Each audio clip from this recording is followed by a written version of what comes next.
வணக்கம். இன்றைய தலைப்புச் செய்திகள்.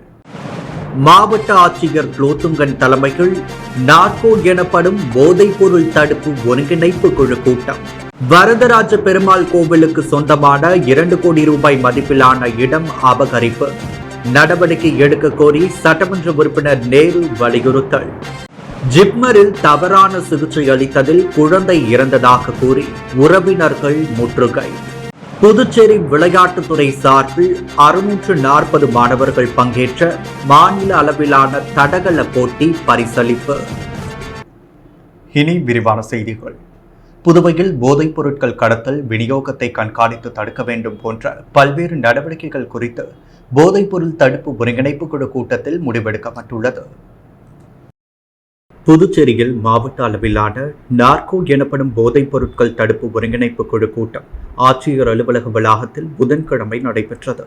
கூட்டத்திற்கு ஆட்சியர் குலோத்துங்கன் தலைமை தாங்க முதுநிலை காவல் கண்காணிப்பாளர் நாரசை தன்யா, மாவட்ட துணை ஆட்சியர் வினயராஜ், அர்ஜுன் ராமகிருஷ்ணன் மற்றும் கல்வித்துறை, நலவழித்துறை, சமூக நலத்துறை, வனத்துறை மற்றும் துறைமுகத்துறை, கடலோர காவல்படை பிரிவு, வேளாண் துறை, சுற்றுலாத்துறை ஆகியவற்றை சேர்ந்த அதிகாரிகள் கலந்து கொண்டனர். கூட்டத்தில் கடந்த முறை நடைபெற்ற நார்கோ கூட்டத்தில் எடுக்கப்பட்ட முடிவுகள் செயலாக்கம் குறித்து ஆய்வுக்குட்படுத்தப்பட்டது.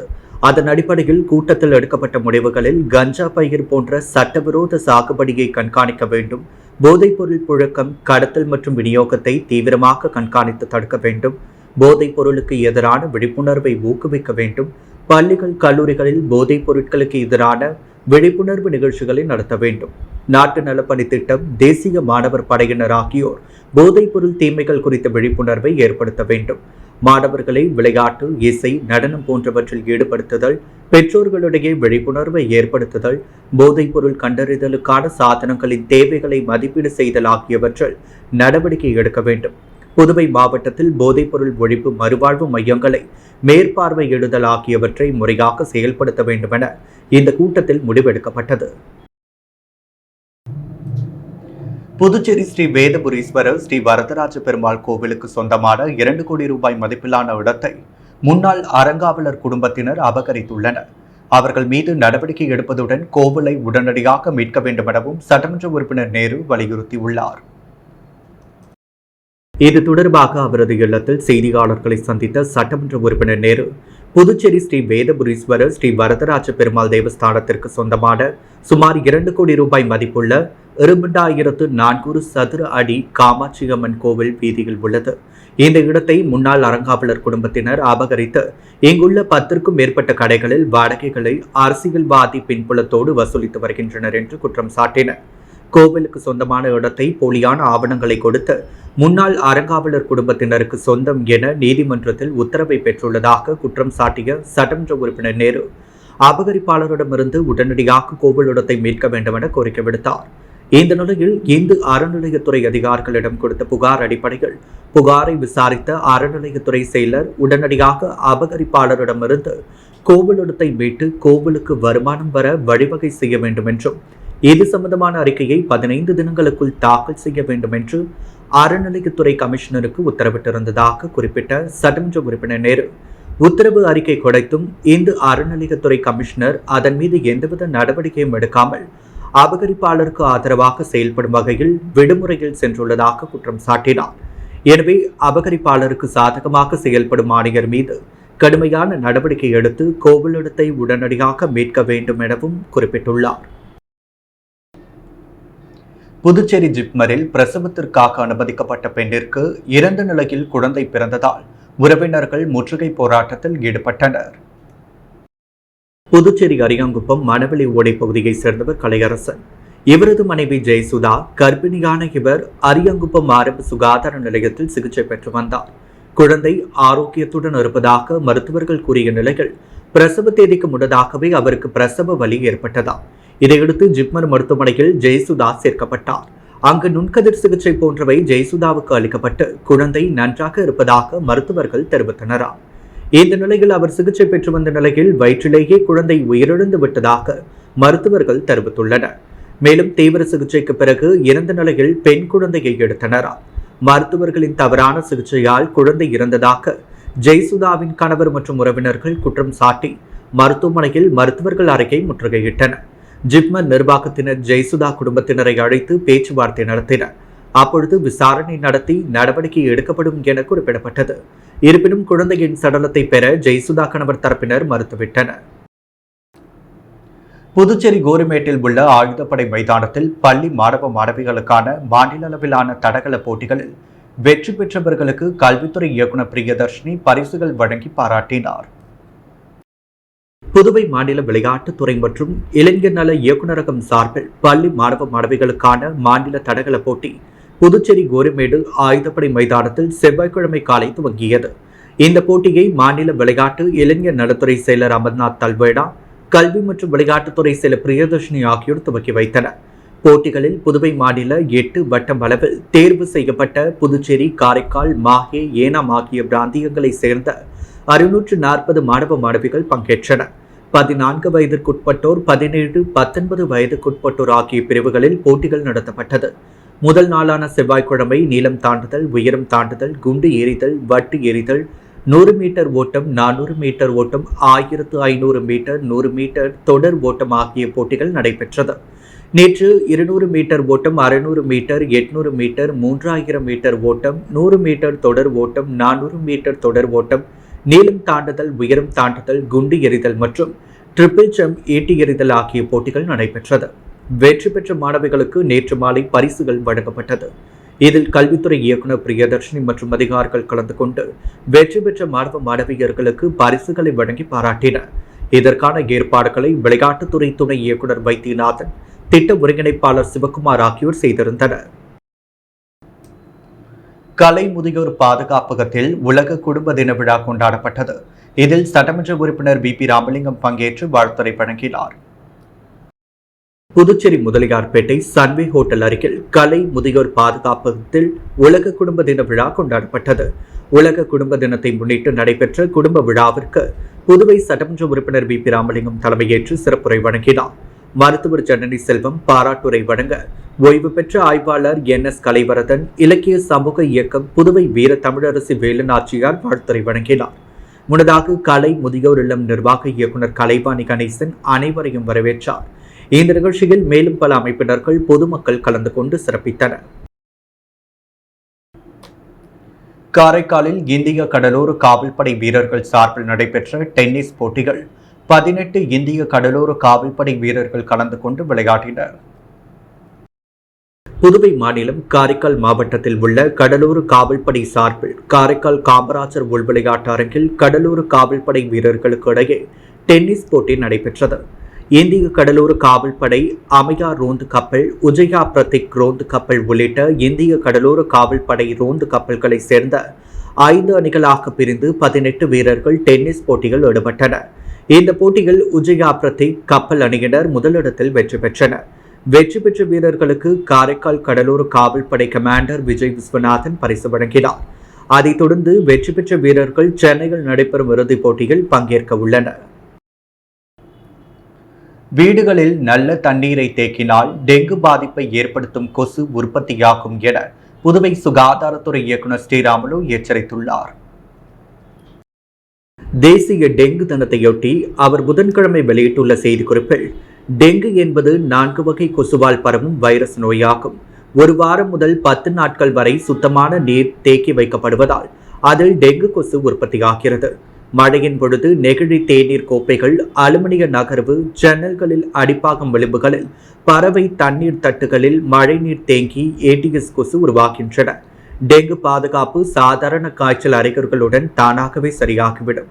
இல்லையெனில் தலைவலி, கண்களுக்கு பின்பகுதி வலி, முட்டிகளுக்கு முறிக்கும் அளவிலான வலி காணப்படும். இரத்த கசிவும் ஏற்படும். காலதாமத சிகிச்சையால் உயிருக்கு ஆபத்தும் ஏற்படும். டெங்கு கொசுக்கள் பகல் நேரத்தில் கடிப்பதால் அலுவலகம், பள்ளிகளுக்கு செல்பவர்கள் கொசு கடிக்காத வகையில் இருப்பது அவசியம். ஜன்னல் கொசு வலைகள், கொசு விரட்டி, மூலிகை கொசு விரட்டிகள் ஆகியவற்றை பயன்படுத்தலாம். புதுவையில் 40 வருட பழமை வாய்ந்த மரம் வேரோடு சாய்ந்து விழுந்தது. புதுச்சேரி நகர பகுதிகளில் பெரும்பாலும் பல ஆண்டுகள் பழமை வாய்ந்த மரங்கள் உள்ளது. வனத்துறையினர் இதுபோன்ற பழமை வாய்ந்த மரங்களை கண்காணித்து வருகின்றனர். இந்த நிலையில் புதுச்சேரியில் நள்ளிரவில் காற்றுடன் மழை பெய்தது. இதில் நீடராஜபுர வீதியில் 40 வருட மரம் ஒன்று வேரோடு சாய்ந்து சாலைகள் விழுந்தது. இதுகுறித்து தகவல் அறிந்து சம்பவ இடத்திற்கு வந்த தீயணைப்பு துறையினர் சாலையில் விழுந்த மரத்தை அப்புறப்படுத்தினர்.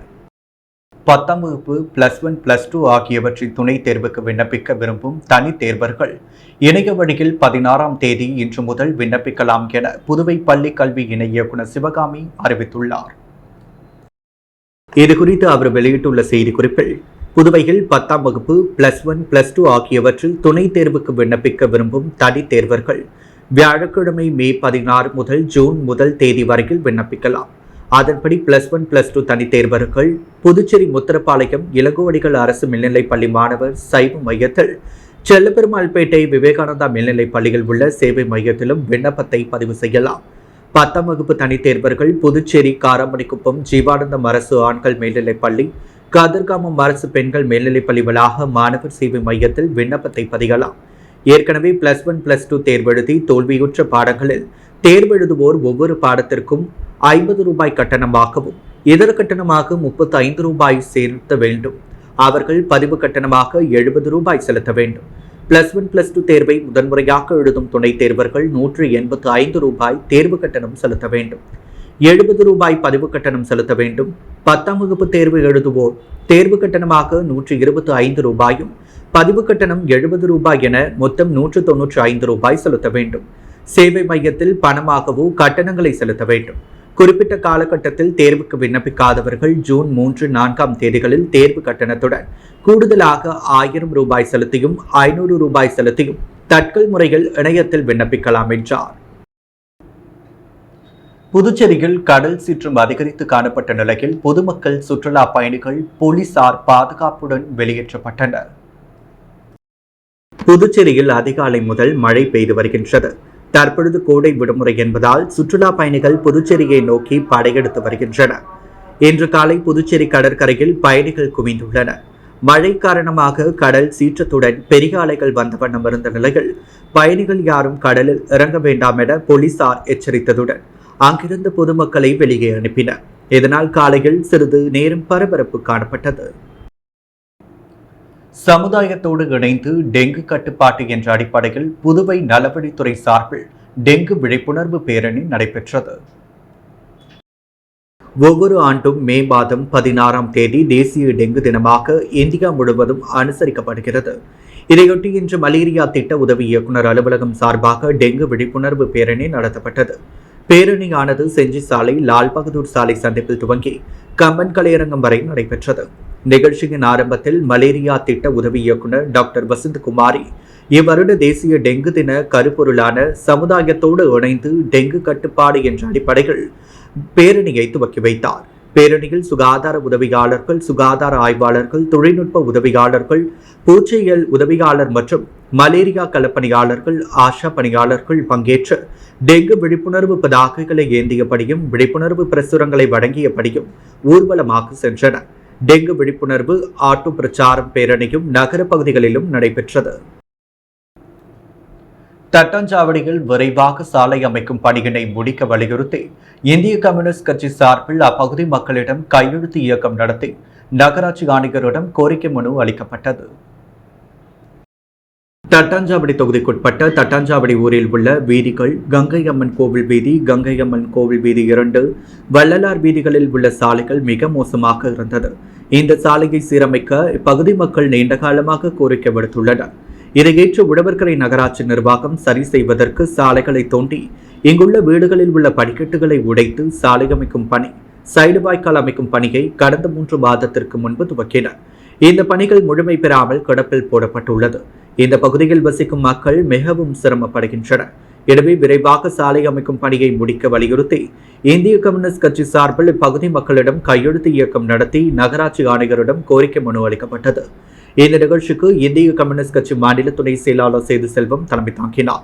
தொகுதி செயலாளர் தென்னரசன், மாநில குழு உறுப்பினர் முருகன், தொகுதி பொருளாளர் தனச்செழியன், கிளை செயலாளர்கள் கருணாகரன், செந்தில், தியாகு உட்பட இப்பகுதி மக்கள் கலந்து கொண்டனர். தொடர்ந்து 16 நாட்களாக பதிவு செய்த மாணவர்களுக்கு கல்வி சார்ந்த உபகரணங்களை வழக்கறிஞர் ஐயப்பன் வழங்கி வாழ்த்து தெரிவித்தார். புதுச்சேரி முருங்கப்பாக்கத்தில் உள்ள அலுவலகத்தில் பதிவு செய்த மாணவர்களுக்கு தேவையான கல்வி சார்ந்த அனைத்து உபகரணங்களை தொடர்ந்து 16 நாட்களாக வழக்கறிஞர் ஐயப்பன் வழங்கி வருகிறார். மேலும் மாணவர்கள் நன்கு படித்து உயரிய பதவிக்கு செல்ல வேண்டும் என்றும் கேட்டுக்கொண்டார். அரசு பள்ளி மாணவர்கள் கல்வி சார்ந்த உபகரணங்களை வாங்க முடியாமல் தவிக்கும் மாணவர்கள், அரசு பள்ளியில் படிக்கும் தந்தையில்லாத மாணவர்கள், அரசு பள்ளியில் படிக்கும் பெற்றோர் இல்லாத மாணவர்களுக்கு குறுஞ்செய்தி வாயிலாக பெயர்களை பதிவு செய்தால் அவர்களுடைய வீட்டிற்கு வந்து தரப்படும் என உத்தரவாதம் அளித்தார். உருவத்தென்றல் அமைப்பு மூலம் அன்னையர் தின விழா கொண்டாடப்பட்டது. இந்நிகழ்ச்சிக்கு அமைப்பாளர் ஓய்வு பெற்ற உதவி செக்ரட்டரி சுமதி வாழ்த்துரை வழங்கி நிகழ்ச்சியை துவக்கி வைத்தார். நிகழ்ச்சியில் இதுவரை பிறந்தநாள் கொண்டாடிய உறுப்பினர்களுக்கு பிறந்தநாள் பரிசு கொடுக்கப்பட்டது. மேலும் பல்வேறு போட்டிகள் நடத்தப்பட்டு பரிசுகள் வழங்கப்பட்டது. இந்த பரிசுகளை சமூக சேவகி சுசீலா நாராயணன் வழங்கினார். மேலும் அமைப்பின் உறுப்பினராகிய கௌசல்யா அன்னையரை வாழ்த்தி கவிதை வாசித்தார். விசாலாட்சி மற்றும் சரஸ்வதி சிறப்பு வருகையாளர்களை போற்றி அன்னையர் கவிதை வாசித்து விழாவை சிறப்பித்தார். முடிவில் அஞ்சலாட்சி நன்றியுரையாற்ற உறுப்பினர்கள் திரளாக கலந்து கொண்டு சிறப்பித்தனர். புதுவையில் இன்றைய தங்கம் மற்றும் வெள்ளி விலை நிலவரம். முத்து கோல்ட் ஹவுஸ் வழங்கும் தங்கம் மற்றும் வெள்ளி விலை நிலவரம். தங்கம் 1 கிராம் 6785 ரூபாய். வெள்ளி 1 கிராம் 89 ரூபாய் 50 காசுகள். மீண்டும் இன்றைய முக்கிய செய்திகள். மாவட்ட ஆட்சியர் குலோத்துங்கன் தலைமையில் நார்கோ எனப்படும் போதைப் பொருள் தடுப்பு ஒருங்கிணைப்பு குழு கூட்டம். வரதராஜ பெருமாள் கோவிலுக்கு சொந்தமான 2 கோடி ரூபாய் மதிப்பிலான இடம் அபகரிப்பு. நடவடிக்கை எடுக்க கோரி சட்டமன்ற உறுப்பினர் நேரு வலியுறுத்தல். ஜிப்மரில் தவறான சிகிச்சை அளித்ததில் குழந்தை இறந்ததாக கூறி உறவினர்கள் முற்றுகை. புதுச்சேரி விளையாட்டுத்துறை சார்பில் 640 மாணவர்கள் பங்கேற்ற மாநில அளவிலான தடகள போட்டி பரிசளிப்பு. 10ஆம் வகுப்பு +1 +2 துணை தேர்வுக்கு இன்று முதல் விண்ணப்பிக்கலாம். பள்ளி கல்வித்துறை இணை இயக்குனர் தகவல். இத்துடன் எஸ் மீடியாவின் செய்திகள் நிறைவடைகின்றன. வணக்கம்.